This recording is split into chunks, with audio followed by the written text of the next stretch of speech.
Episode, we're going to talk about, again, the Book of Facts. It's the Reader's Digest Book of Facts.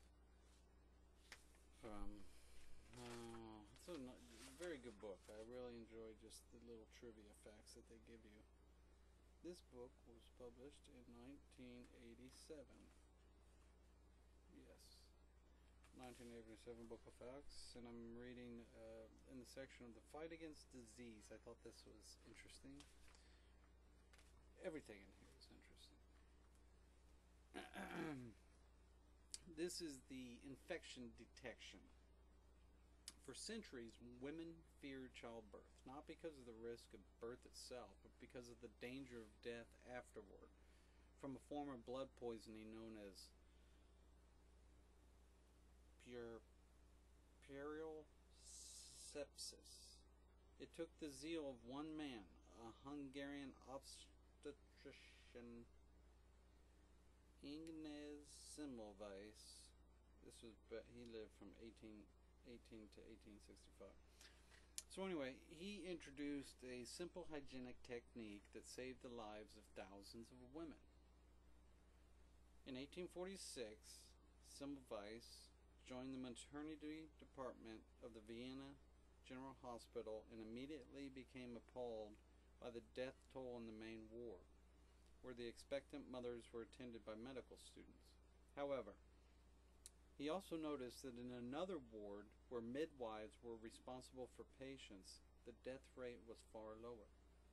What he had asked was the reason for the difference. Semmelwies refused to accept the official explanation that the deaths were caused by hospital miasma, or bad air. He concluded that the reason for the difference was that medical students were treating their patients after coming from dissecting rooms and therefore were carrying disease to their pregnant patients. The midwives, on the other hand, were not involved in autopsies. Hello? I guess she had to learn. In 1847, defying the heated opposition of his colleagues, Semmelwies asked his students to wash their hands in chlorinated lime water and scrub their fingernails before entering the main ward. The results were dramatic. The death rate had stood at a staggering 12.4%. Within 2 months, it had fallen to 2%. Semmelwies' fellow doctors, however, could not forgive him for being right. Attempting to extend antiseptic practices, he found himself blocked at every turn. And in 1850, he left the hospital to return to Budapest to carry on his work. In 1865, he died in a lunatic asylum, probably from a form of the same blood poisoning that he had sacrificed his career in Vienna to treat. Okay.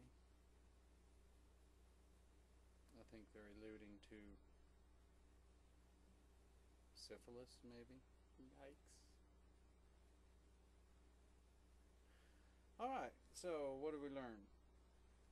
We learned that it's very important to wash your hands.